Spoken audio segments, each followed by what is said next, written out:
Welcome to another No Gi Required. And when I have that idea to, people push me to have a podcast, and I contact my dear friend Jay Zeballos and said, Jay, we have to find something that people tell the story of Jiu-Jitsu from the beginning, right in Brazil. And here today I have someone that I grew up watching him competing, watching him doing his jiu-jitsu back in the early days in Brazil. If I remember something around the early 80s from that time. And the amazing thing is the people from that generation, it's incredible how the longevity they have in jiu-jitsu. You see people that coming a little bit after, they're already gone. And I think something special that that generation from the 80s until 90s, they still active teaching jiu-jitsu. It's incredible. I have here with me Caique. Caique is, I would say, I call Caique because he's my friend, but it's Master Caique. He is one of the 8 black belts outside the Grace family that got promoted by Grand Master Helio Gracie. This is amazing. Amazing, Caique. You're among a very few. And I did not know that until recently. And that is incredible too, is you learn jiu-jitsu right from the people that create jiu-jitsu. It must be a difference from the beginning of your jiu-jitsu lifetime until today time. You've been doing jiu-jitsu for how long, Caique? Oh, a long time. I think I lost the account.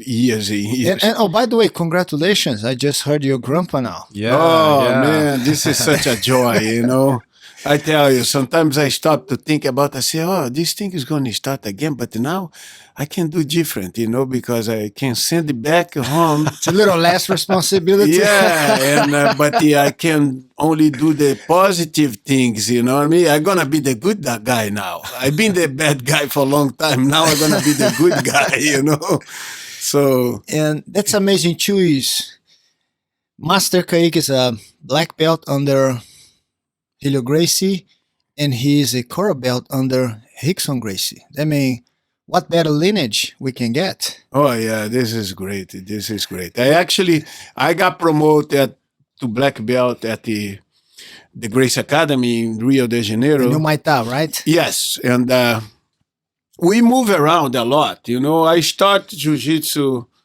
with the Helson, Elias' son.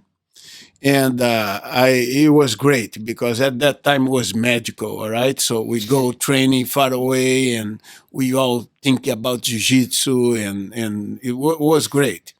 And then we move around a lot. Helson moved to the United States. And on the beginning of my purple belt, I started training at the Elias Academy in center of the Rio de Janeiro, downtown Rio de Janeiro, yeah. And there was nobody there, So I have the privilege to train with the Hickson. It's like me and a couple other guys that were getting smashed like every day. And that thing was a learning lesson for us, Yeah. So it was good because, hey, we getting beat up. But we start to have a good defense. And Jean-Jacques, I remember one episode that stay in my mind because I have so much admiration for Carlos Gracie and Helio Gracie, and one day I was in his house, Carlos Gracie's house in Teresópolis, and I was practicing with his son crawling, and he was attacking me, and the old man was watching, and then we stop, and he he have a good defense. He say that about me, and I say, yeah, it's being smashed over there on downtown. I'm being smashed all the time, so I gotta survive, try to survive, So yeah, so I got promoted to black belt by Helio and Hickson. They were the heads of the academy there at the Muay Thai at that time, and then. The family moved to the U.S. after for a while, and all this process start, So. But I gotta say something too. I remember when I started training a lot with Hickson, and both of us had that privilege. You more than me. You were with him for many more years, but against like one-on-one class, and learning from him and get smashed by him every class and understand what jiu-jitsu actually is. And I heard from so many people that the most technical student of the Rickson Gracie student was Caique. I remember that. I think it was about brown belt when you were brown belt. And I remember that. It's like, man, I gotta meet this guy. And I think in the tournament, correct me if I'm wrong, I saw you having some battles with Zé Beleza. Yeah, I have some battles with Zé Beleza. And I used to see, it's like, man, it's... I even compete with the Higan too one time. Man, this... Oh, wow. You know? Yeah, and many others, you know. The fact, like, I was good in one thing, Jean-Jacques, it was a visitor.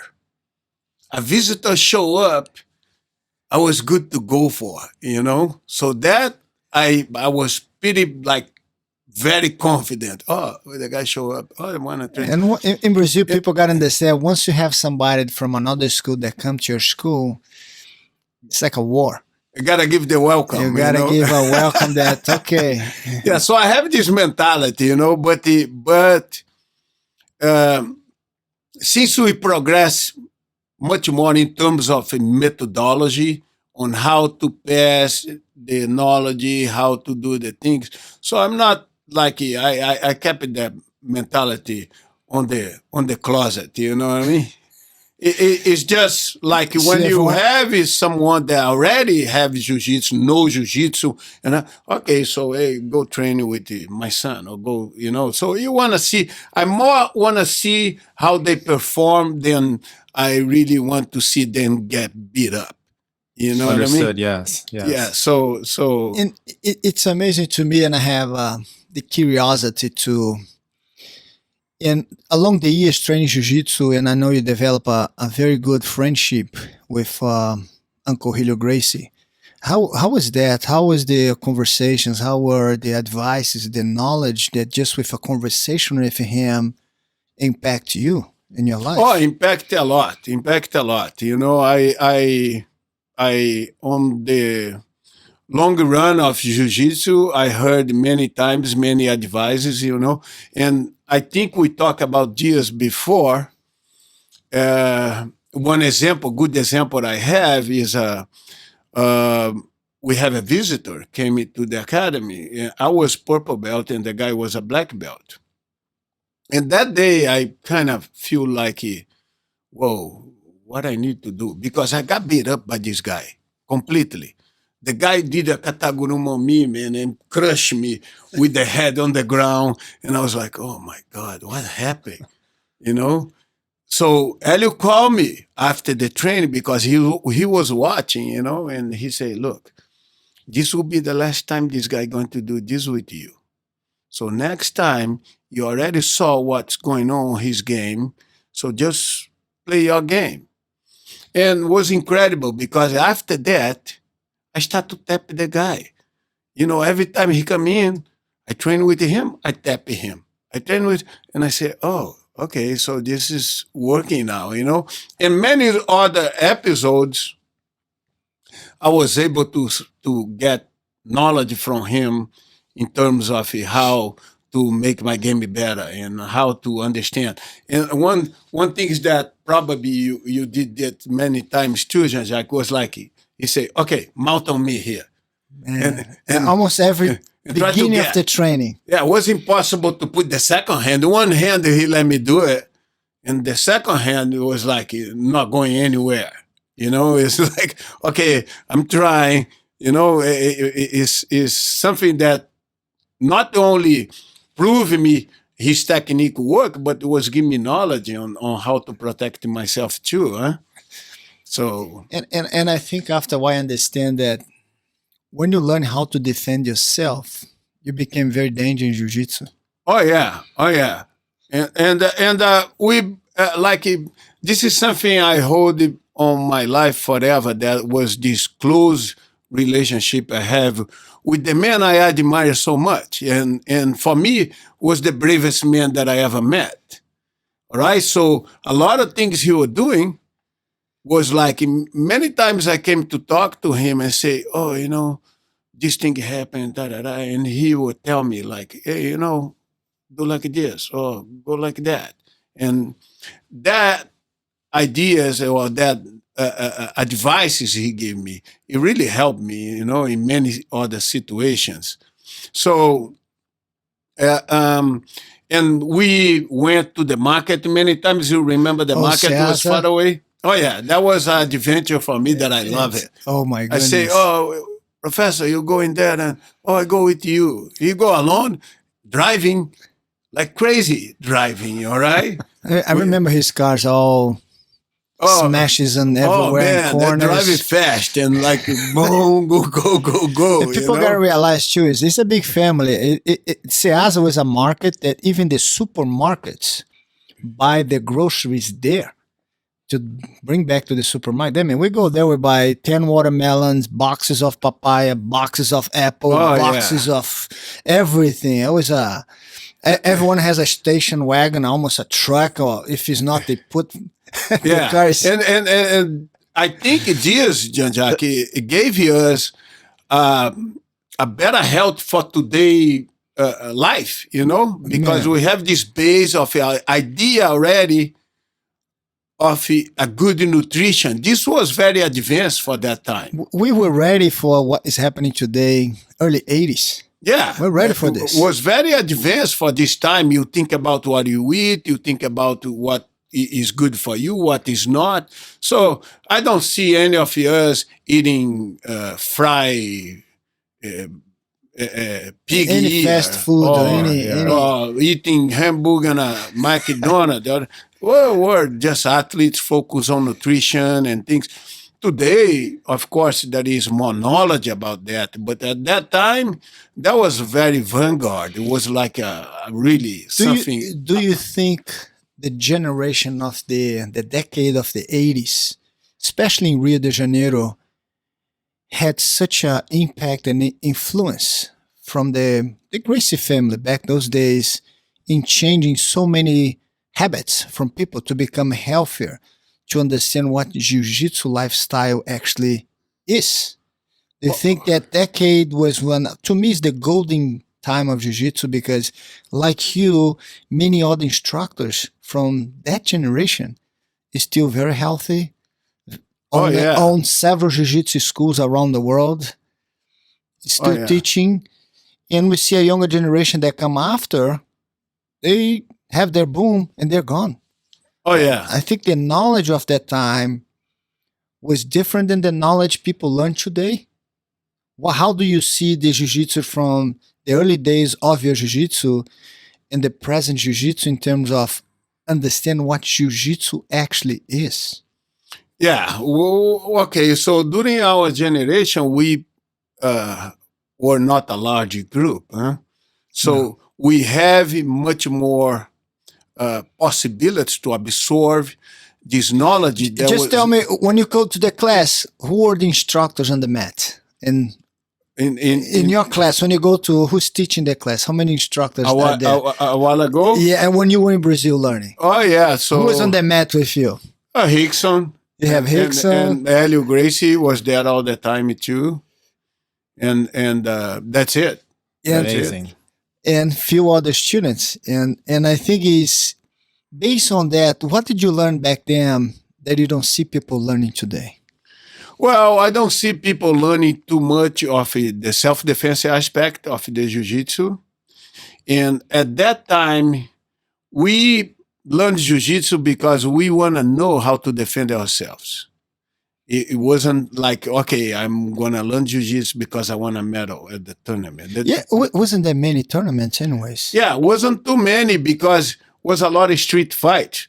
So we could be tested without to be in a tournament. So yeah, the tournaments are a great way for the students to test themselves. There is no punch, but you're facing someone that you never knew before. Mm-hmm. A lot of people, I say the majority of people, get really upgrade on their confidence, on their life by doing that. So um, I see that this aspect was a little fall behind. Even on professional fights today, I saw a fight between two guys another day. This guy from the Bronx Yes. or something, the Bronx. Yes. Yeah, he was really agile, really fast, with the good knowledge of jiu-jitsu, right? But I see his opponent wasn't having that same knowledge he have. So even on the professional thing, these aspects of basic jiu-jitsu, how to control, how to defend yourself, how to keep set up a submission. I see these aspects are going away for more like, oh, okay, I gotta do this fancy move, or I gotta do this other technique that's like. So for these guys that compete, many times I see they lack in a just basic technique. They are they missing, yeah, the fundamentals of jiu-jitsu. Yeah, fundamentals. Because I remember one thing Uncle Hill used to say is like, if you have a strong base, foundation, your jiu-jitsu can grow as a building to 100 floors. Oh, yeah. If you don't have a strong foundation, you cannot go too high. Yeah. And I never forgot that, because then it make me understand, the better I know how to escape from the mount, the better I know how to control the mount. Oh, yeah. I will make my jiu-jitsu better as I train. And he specific mentioned, the better foundation you have, the highest your building will be. Yeah, it's like we are talking about that sometimes the students, they forget about this, even the instructors, the problem is the instructors, instead they give this good foundation, they prefer to go to the start from the middle to the end, or start to, you know what I mean? Yes. So a lot of schools do that. But on the reality, this foundation is what is going to build the whole building. So one thing Helio Gracie used to tell me too, and I never forgot. And I was kind of surprised to hear this from him. He say, I can learn with a white belt today. So, he did this move, I'm gonna look. And so that is, when you hear something from a master like that, and you say, oh, okay, so he have the thought. Sometimes people think, oh, Helio Gracie stick on this old thing. Helio Gracie, no, it's not that. You see, by him tell me, I learned with a white belt. Oh, because white belt did some move that maybe he don't think about, or maybe he feel comfortable to do it. And he was different than ordinary. Yeah, he look and he say, oh, this might be, this technique, I gotta look into that. So, do you think today, I think the process of people, evidently we have the technology that I guess a lot of people think is speed up the process of ranking and getting promoting belts. And I think in our generation, we're never in a hurry to get promoted because we never knew when we're going to get promoted. Today, the feeling that I have is it's like somebody giving you a book, and the book has 20 chapters. A lot of these people, they read 3-4 chapters, and they become black belts. Yeah, I know. They probably are very good mechanically using the technique, but they did not spend enough time learning more the whole process of how to teach jiu-jitsu to someone. Yeah. It's like I'm going to university first year, then I become a doctor. How good doctor I'm going to be. How I'm going to be doing with my patients. Yeah. And I think today is a little bit like this. People are in such in a hurry that they don't want to read the whole book. Oh, no. Just and read the beginning and it become embarrassing because like I was watching this guy video on YouTube. The video graphics are great. So he have a good equipment. He just don't have knowledge. Because it was really embarrassing to watch what he was doing. I look and I say, man, this guy, look at this guy. So you can see it's a person that didn't take the time to learn it, to practice, to make sure he's effective in what he's doing. Like I was telling you, Jean-Jacques, on our time in that training, we don't ever think about a brown belt's gonna tap in me. You get to certain level that you say, I can play with everybody here and I don't care. I can just defend myself. I can go and attack, submit to him. I remember many times I was training with the guys and without to put this in a way that was like uh, derogatory or minimizing the guy, I say, how you want to tap? And the guy say, okay. I say, I'm going to catch you in the arm. And that was a strategy I used actually on my training a lot, was to go to the school and say, okay, today I'm going to let these guys catch me on the back. You need to keep your pride. One thing I heard from Jean-Jacques one day that I kept in my mind too, you need to keep, because we used to do this, but we don't know we are doing this. You need to keep your pride outside. So when I go to train, I say, I'm going to let the guys catch me on the back today. Let them put the hooks and they come in. So you start to learn how to defend yourself. You get so confident that you say, okay, hey, I'm going to let they catch my arm because I want to practice this. Turn around and ended up on top, My brother actually told me that a similar story one day. We were driving home from a competition and he said, it's interesting. He goes, you go into the academy and what's the sign? Leave your ego at the door. Like your ego does not belong on the mat.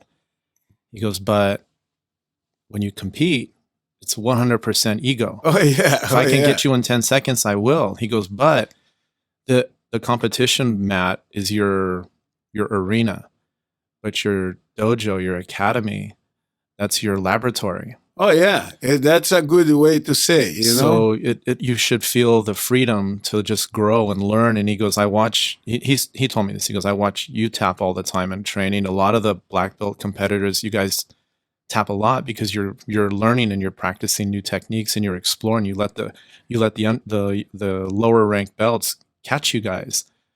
And, But when you go to the tournament, it's a different animal, but being able to, like you said, put your ego, put your pride aside and just understand that the more I do this, the more you're going to grow. Oh yeah. This is something that I noticed in some situations too. Another day, actually, I have a friend of mine that brought some students to our academy, and one the guys training with my son, my oldest son, Pedro. A guy much bigger than my son, all right? So he came on top and cross-side him out right away. But I was watching, and just by playing a basic defense, my son was never in danger, all right? Never in danger. The guy tried here, tried there, go here, go there. And never happened, and suddenly Pedro put him back into the guard. And I say, oh, now the game is going to change a little bit, all right? But the time it got over, and I don't want to say, okay, keep more time because these guys were going to compete or whatever, so I want to just, But that showed me that once you develop your confidence, you're like, oh, I can come in, To surprise is going to be a very small possibility, But saying what Jean-Jacques saying about the belt, back a little bit, we never thought about the belt. If I go back and I think, did I ever think about the belt?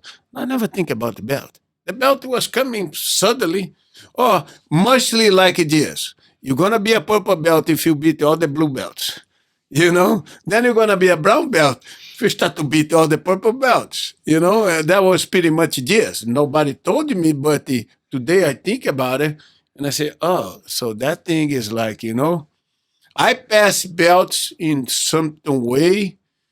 That was tested too. I was tested by Helio Gracie. Sometimes he put a guy and, okay, you guys go now. And let's see how that go. And I got promoted there, was a time to go. But, man, our belts were wearing out. Lucky. And that's how we used to kind of measure. Like, man, his belt is brand new. It's new in his belt. Yeah. Then you look at the other guy, man, his belt is turning, I don't know, all White from the bottom. That guy must be training a lot longer. Yeah. The belts go out from the bottom. With no stripes or anything. Yeah. So and the responsibility that comes with each belt. I always tell people that. I'm like, do you really feel like if you want that next belt, do you really feel you're prepared to carry the responsibility that'll come with it? Because if you're used to training with beginners and now you want to be put to an advanced rank, you got to swim with the heavier training, harder training. And as instructors and upper belts, there is a certain adjustment we make. If somebody gets to their purple belt, I'm not going to train with them the same way I did when they were a blue belt. I'm going to push them more. Yeah. You know, and you have to be emotionally ready for that. So the thing I use, Jay, usually I talk to the students about, and mostly to the association guys that we have a little bit away from us, is this: you don't want to be embarrassed. You training, maybe you go visit the Jean-Jacques school or visit the some other schools, and you gotta be there, and you gotta show that you are on the rank you're wearing the belt for. That's where it's supposed to be. So it's embarrassing that you get there and people say, "Oh, this guy got this belt." You know what I mean? So I don't want that to happen to any of our students. So they need to be conscious about that. And the way I use that is say, look, you need to make sure you're not going to embarrass yourself and not going to embarrass the school too. You know? Yeah, absolutely. So for me, to give you like a belt in a ways that we are talking about the other styles of martial art that kind of wear out a little bit.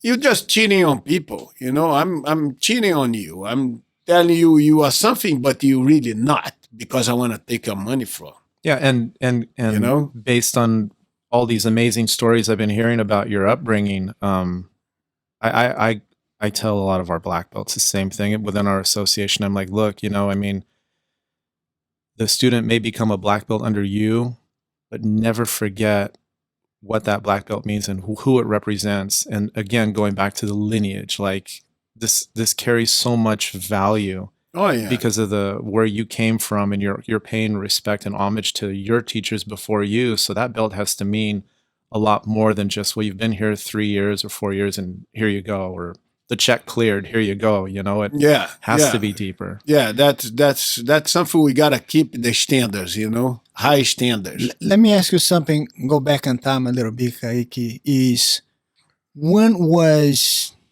the beginning of you starting teaching jiu-jitsu? When that happened to you? When did you see like, man, I'm born for this. I want to start teaching jiu-jitsu. I want to pass on all the knowledge that I learned to make sure I have impact on other people's life the way jiu-jitsu impact yours. Yeah, so this is an interesting story because, as you know, I have my roots there with Helio Gracie and his sons for the whole my jiu-jitsu life.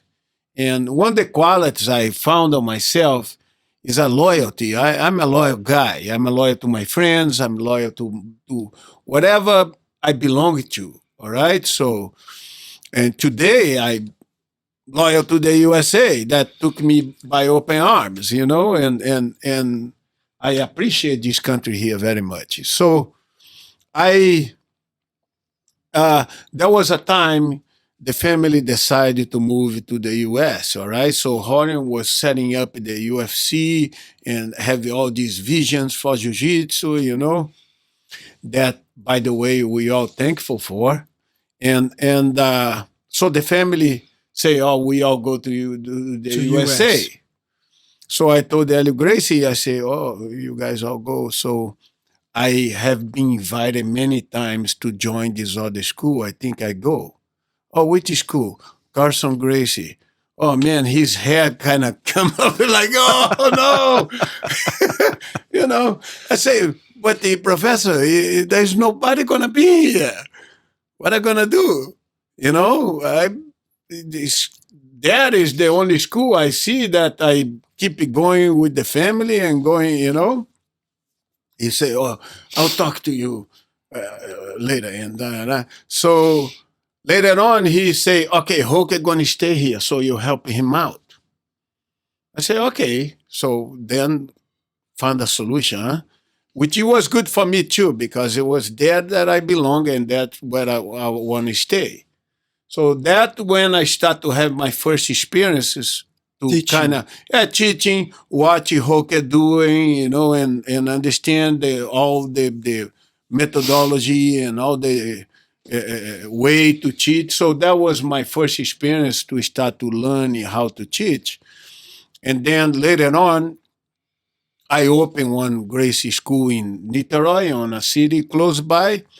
I had a ranch, a cattle activity on Búzios that I would go. So it was perfect for me because I would make It's on the way. I would make it that triangle. I go to Rio for my business, then I go to the academy, then I go to the ranch and come back. There was something that I like, Is also incredible how fortunately I've been doing what I love all my life.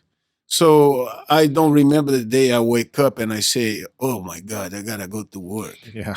You know, always wake up motivated, doing what I like. Okay, I gotta make it this happen. I gotta make it that happen.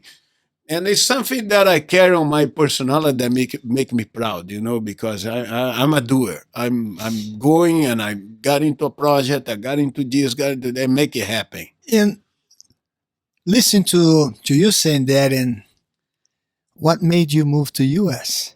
Whoa, well, You so had such a good thing going on for you, and suddenly, you know what? I'm gonna go to America too. yeah, so unfortunately, that's something that I advise my son. I advise everybody I know. The family is the more important thing for us, and you should keep your family because, on most the cases, you're gonna change uh, your marriage to another one. You're just gonna change your address, and the problems are gonna be the same. All right. So the family should be preserved at all cost. Unfortunately, I could not do that, and so I was like doing my thing, but a little bit off because the feeling of the family wasn't there anymore. So um, Helio Gracie approached me and say, "Do you want to go teach in the U.S. for 15 days? It's just to help it there so Royce can go fight or go do his things." I said, "Okay, I'll go." So I was like, happy about the change and kind of, It was good for you. yeah, Happened and that. proud that he invited me Of to. I course, say, yeah. "Okay, trust on me," and I go. So I came into the US and I like it, and I say, "Well, I want to stay here." That 15 days turned to what? 30 Yeah, years? 30 for 30 years, It's a long 15 Yeah. days. At that time, there was these documents and stuff. So I got this special visa that maybe you got through that too, just Yes. like the athlete, extraordinary ability athlete and stuff. And then I say, "Oh, apply." But I was thinking, Jean-Jacques, at that time, I say, "Man, if I don't get this, I'm going to Australia." And Australia was like always in my mind to Australia is go. beautiful. Oh yeah, because I been surfing since a little kid, and I say, "Oh, Australia, I can combine these both things and Jiu Jitsu and surfing. less population is a USA with 15 million people, all right?" So, but fortunately, the Was papers, approved. everything worked well, and I stay. I help with the Grace Academy Yeah, you're for there 5 for years. 5 years. That's, Yeah, you helped build up, because I remember I was in a small room. I remember in Carson, I think. Then when you came in, was the school already in that bigger size? yeah. Or you start when it was little? No, was a big. They Was had already the a big second one. floor Yeah. already. It's almost a and- basketball court. Yeah, that was pretty good. Actually, Rodo have a good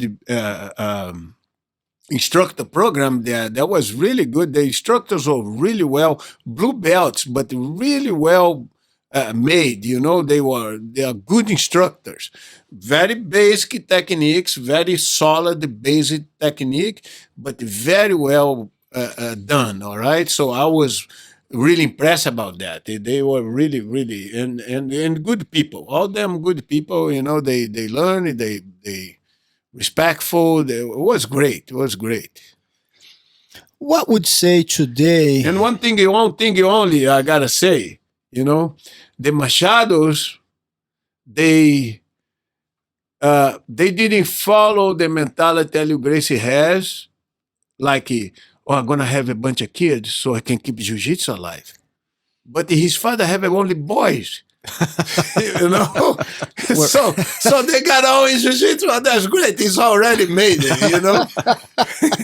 Yeah, I never thought about that. That's true. Yeah, so they got all boys, and okay, we have the team already, and they pack with the Grace team. So that was great. It was like my mom's sister was married to Grand Master Carlos Gracie. That was his last wife. Then here we go, the influence. And her sister had 6 kids and was telling my mom to have kids. But the good thing is, don't get me wrong, was 5 boys. For Jiu-Jitsu was just perfect. Oh, yeah. I mean, that was my training partners at home. Everywhere we go, it's like we always have someone to train with. Yeah. That was, and evident. I think like you and being so close to the Grace family and have so many cousins, it made...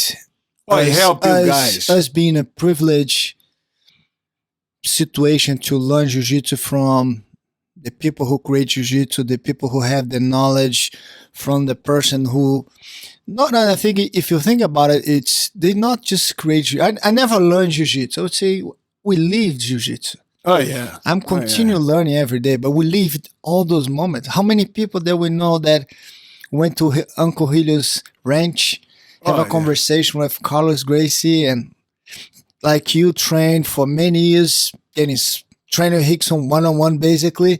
How many people can say today had that opportunity? Oh, not too many. Yeah, not too many. Yeah, that's for sure. That's for sure. And, one thing that JeanJacques was good because all of you guys became the top notch on the jiu-jitsu, That was like a time that Higan was this top guy, and then Jean-Jacques came right behind. Oh, now I'm like on that level too. So that was really great, And we all learn from the same source, which I think it makes such a huge deal. I remember when Hickson started making a training for some of the family members that had their schools already. A couple of days a week, everybody get together. And I think it was amazing. I look around and I see Hickson was teaching. Then you have Holker, Hoyler, Hoyce.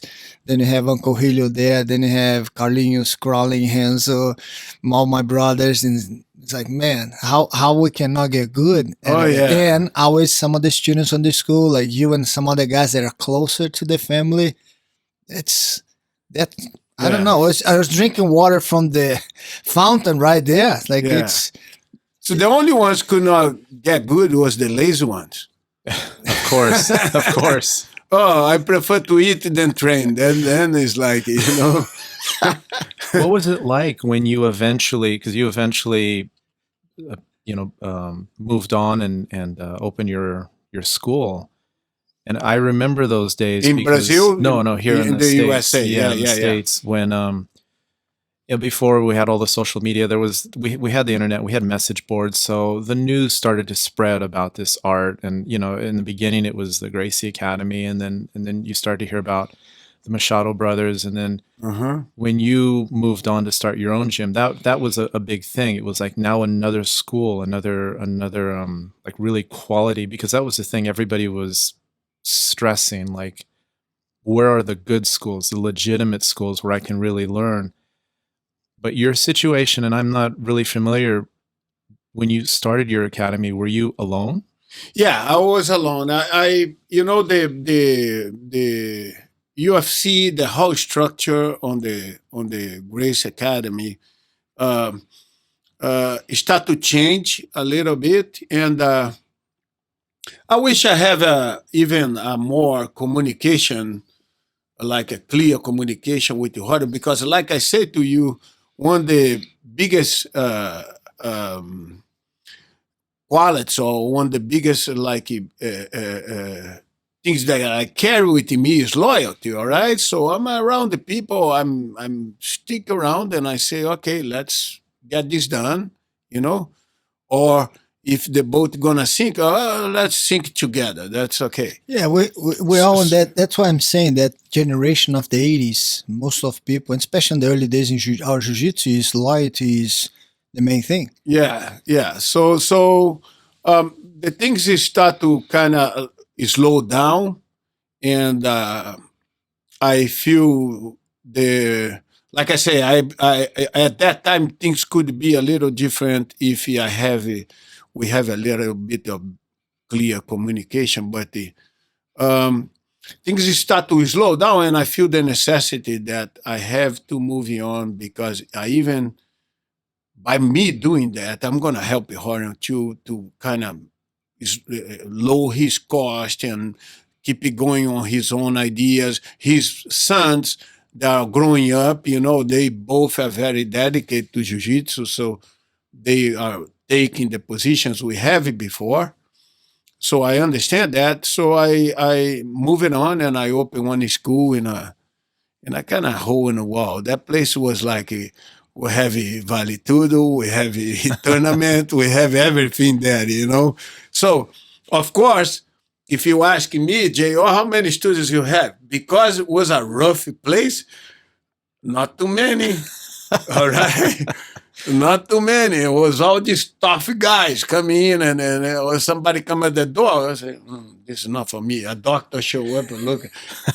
No, I'm going to somewhere else. You know what I mean?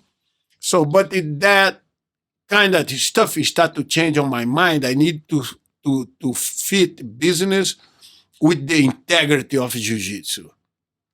So I need to do something that will reach the whole population, all right? Reach a large amount of the population, and at the same time keep this core that have these guys that defending the name and doing the army, the whole thing. So I started this school in Carson. Was a martial art supplier. He have a warehouse on the back. But I'm very proud of myself on that, because I start that and I work hard. I teach in the class. I do this. I was able to buy a facility that was much better and give us a huge upgrade later. So that was pretty much what happened, and I always like it. I got to open a school. I even thought about to go different states, but my two kids, I was a single father raising these two guys, and they go to school next to my house. So, I gotta stay around here and keep my eyes on these guys too. And so that was a heavy load. It wasn't like Jean-Jacques and his brothers. Fortunately, they could kind of lean on each other, but you took that big on my step. own. Yeah.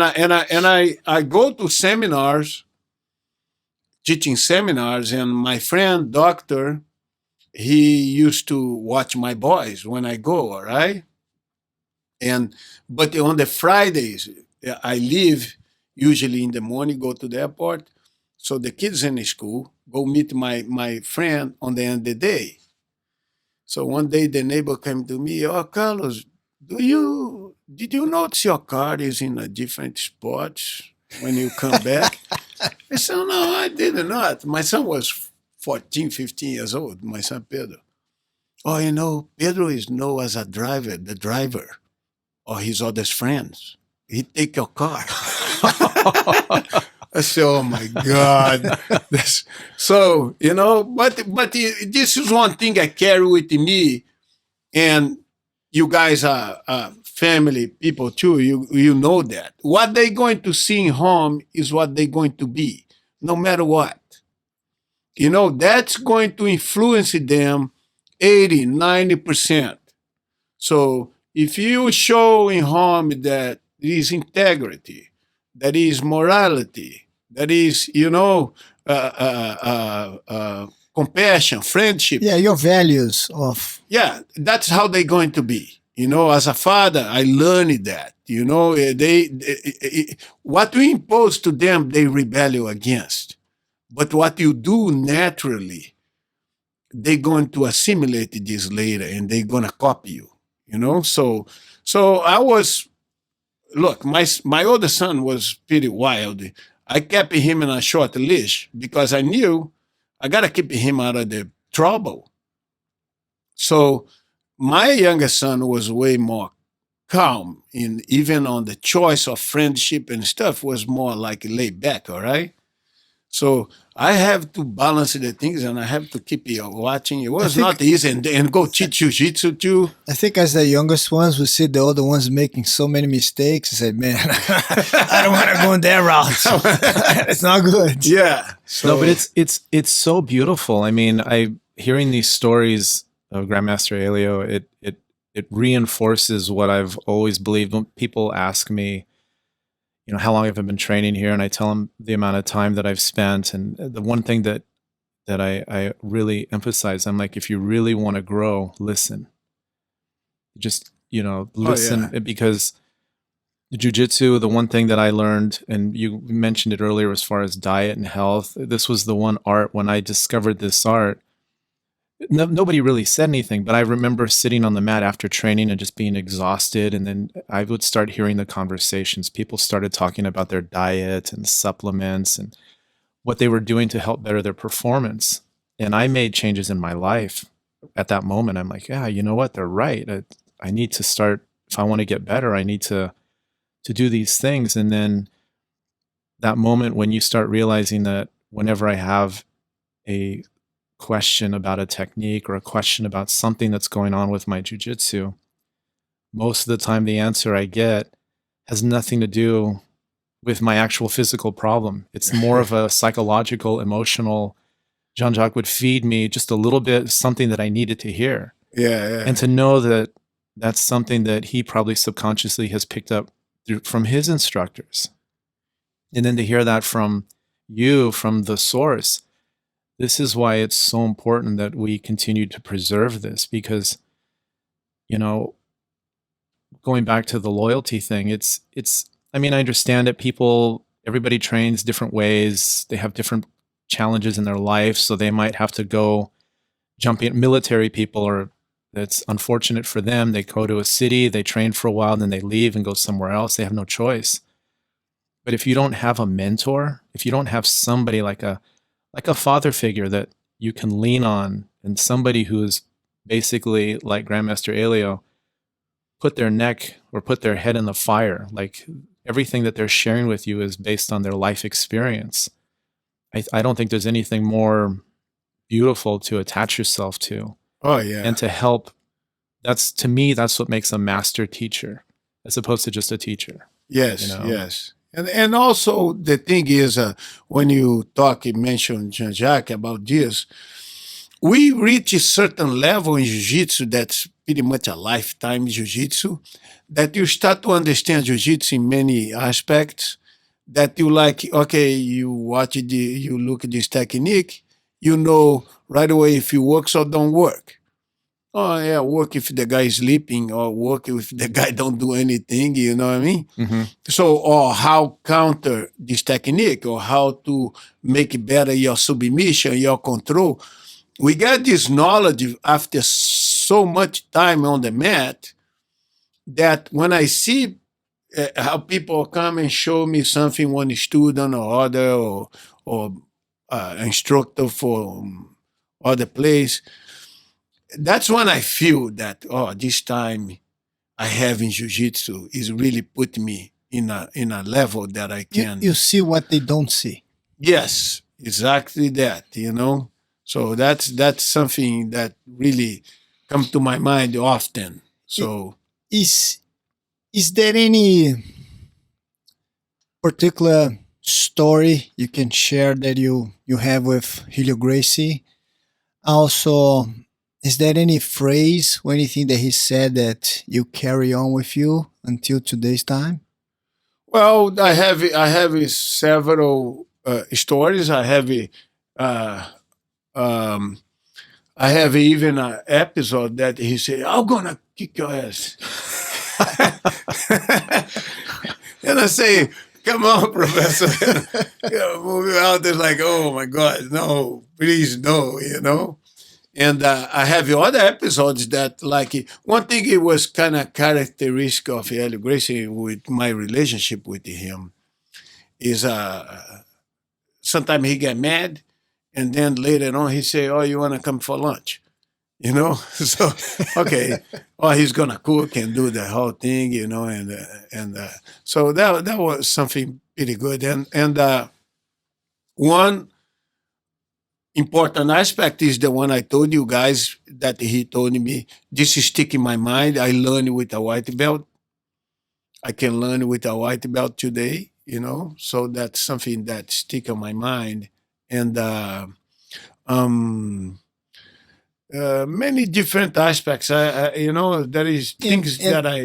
you have such an opportunity and learn from the best people. Jiu-Jitsu is also that I know you're still very close with Hickson. Is there any particular story with Hickson and also something that Hickson said to you that also you stick with you? Because Oh yeah, it's funny because everybody knows jiu-jitsu, but the way they translate to us, each one put their own flavor into.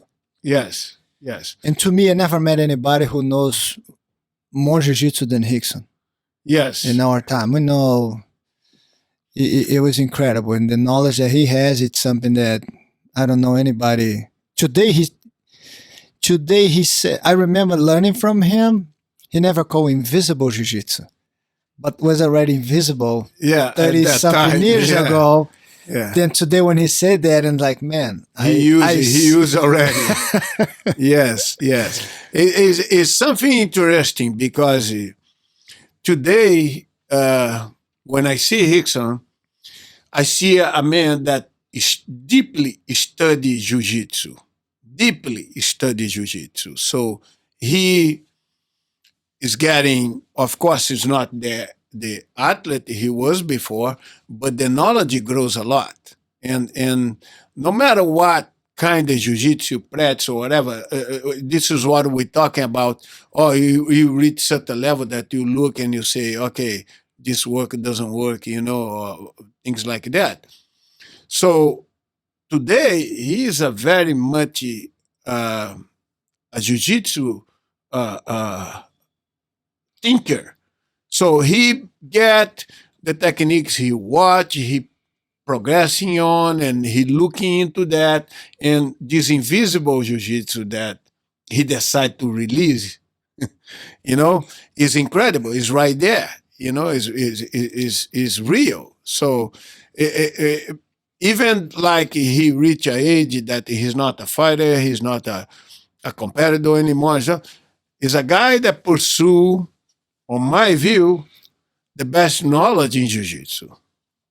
Is like I'm trying to follow and looking, and if I have a question, sometimes I reach him and say, hey, this or that, but he is a very deep studying jiu-jitsu. So, and one thing that's just want to say quick, Jean-Jacques, that one episode that I also was kind of funny.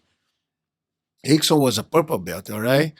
And he lives on a Helio Gracie house together with the Helson, right? And Helson and me, we were very good friends. I still am, but he's not. So,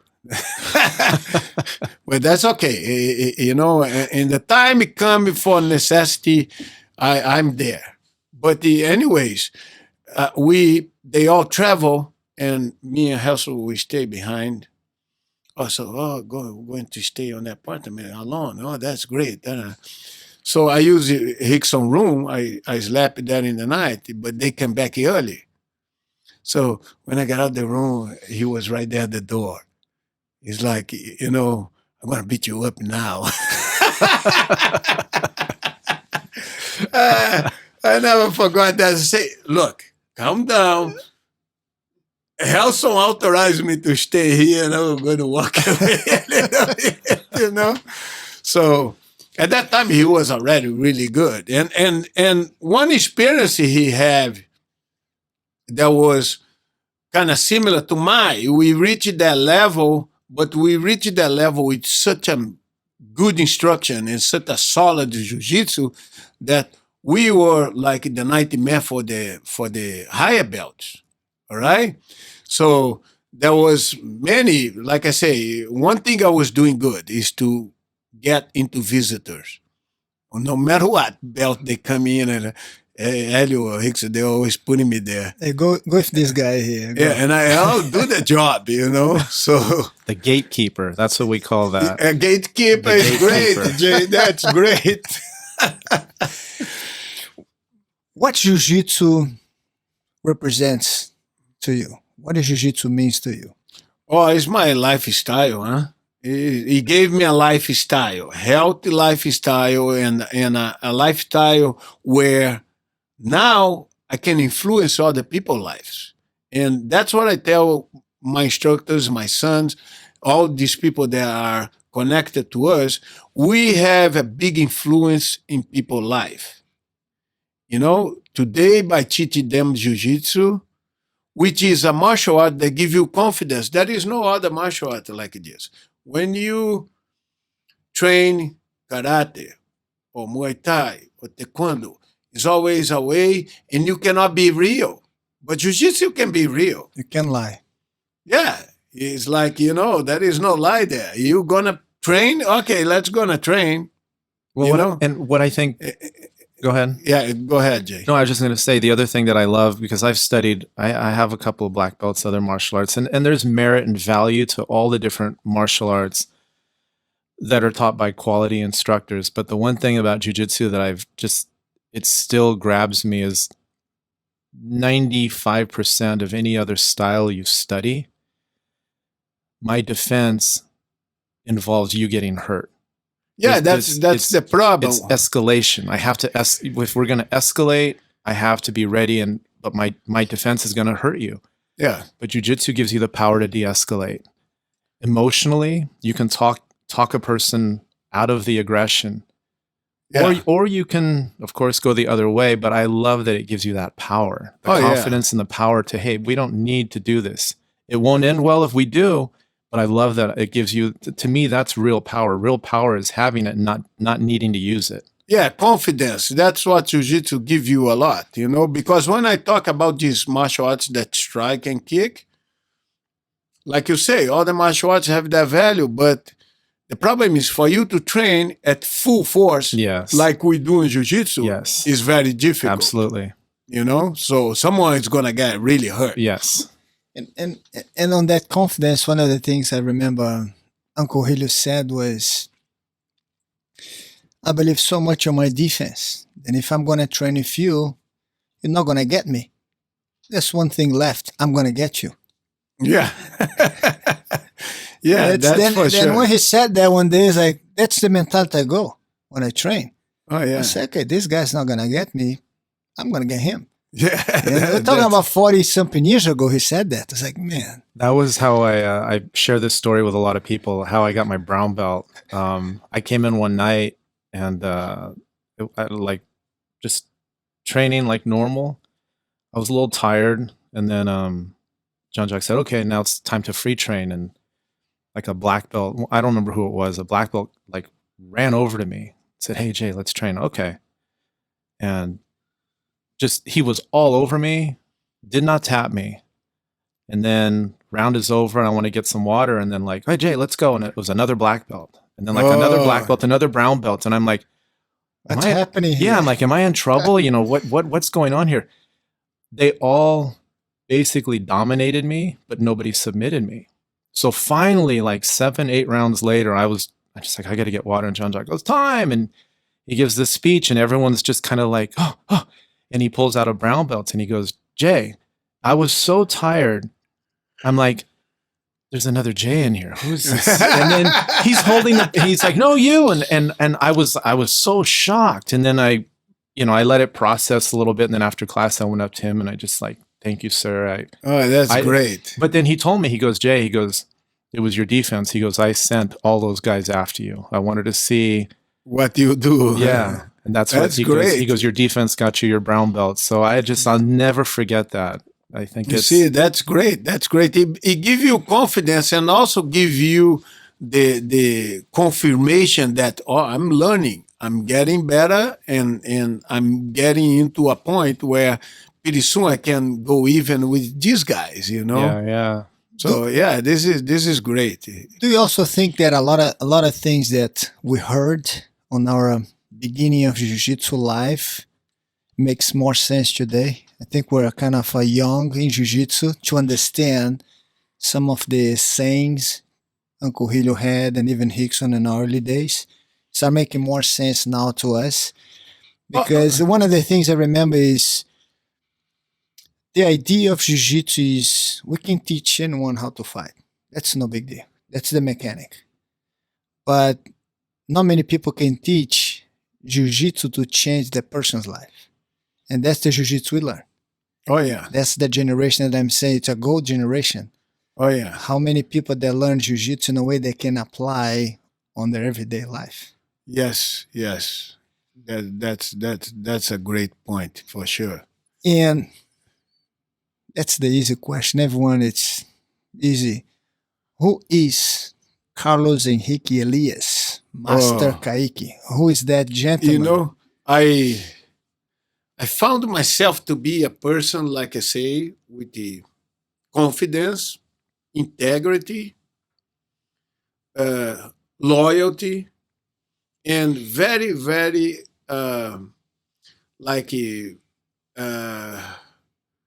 keep it going. I don't give up. Is something that I proud of myself. I don't give up until I say, okay, I win or I lost. If I lost, I'm going to study how to win. There we go. If I win, I'm going to be proud of myself and keeping my humble behavior and keep it going. So that's some qualities that I have that I'm really proud of myself, and everything I've been doing here on the U.S., based in Jiu-Jitsu, based on the mentality that I say before, I was able to combine the integrity of Jiu-Jitsu with my business, which make me happy about it. It's not something that we selling belts.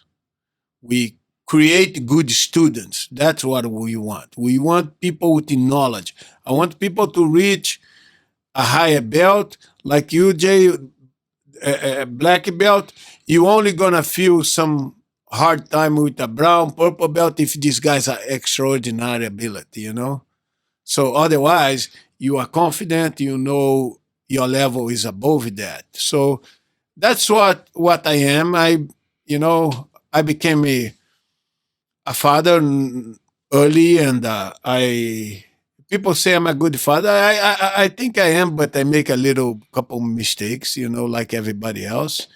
But that's how I am. I'm a person that don't like to give up on anything I do, and I'm loyal. I have good integrity and good strength too. So I can tell that you from, as everyone knows, Caique has a lot of schools, affiliation schools around America, around the world. And the amazing thing is everyone that I had a chance to talk to from your organization, they have such a respect and feel very proud to be part of your organization. And that means a lot, the result of the impact you pass on to all these people. Also, Caique is one of the few that had a chance to be with the first generation of Jiu-Jitsu, the second generation of Jiu-Jitsu, learn Jiu-Jitsu from the source. Someone had continued spread the art of Jiu-Jitsu, not just the mechanic of Jiu-Jitsu. And you are one of the few that had the privilege and being very lucky to grow up in Jiu-Jitsu with what we have the best out there in the family.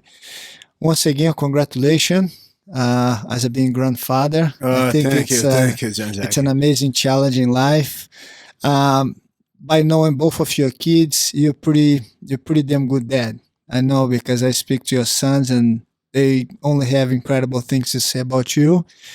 And Caique, please do continue to spread the art of Jiu-Jitsu like Phil can do today. Thank you very much for being here today. It was an honor for me to have you sit in this chair and share with us so many things and so many more things that we're going to do it again.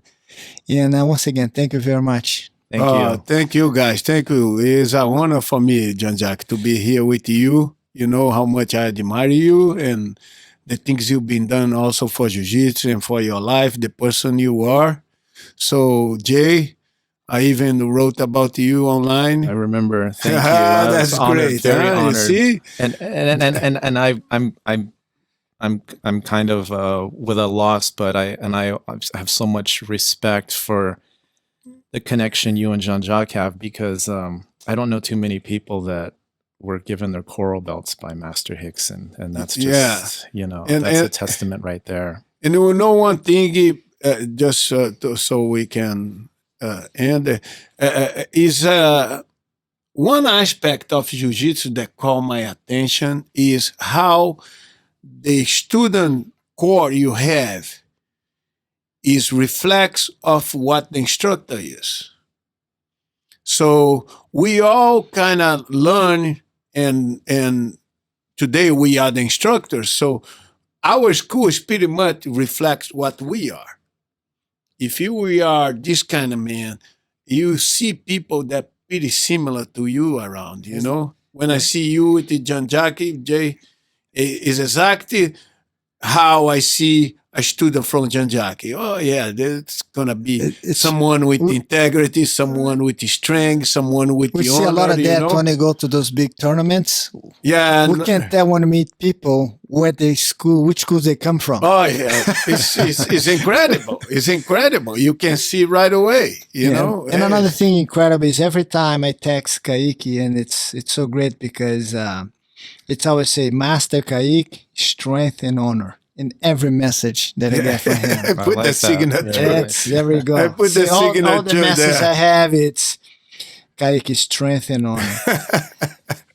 Thank you. All right, guys. Thank you so much. It was an honor for me today. Thank you. I have a great time, and thanks so much. Stay tuned for another No Gi required. Yeah, and I'm gonna stay tuned to listen all these podcasts you guys put it on, because this is great way to go.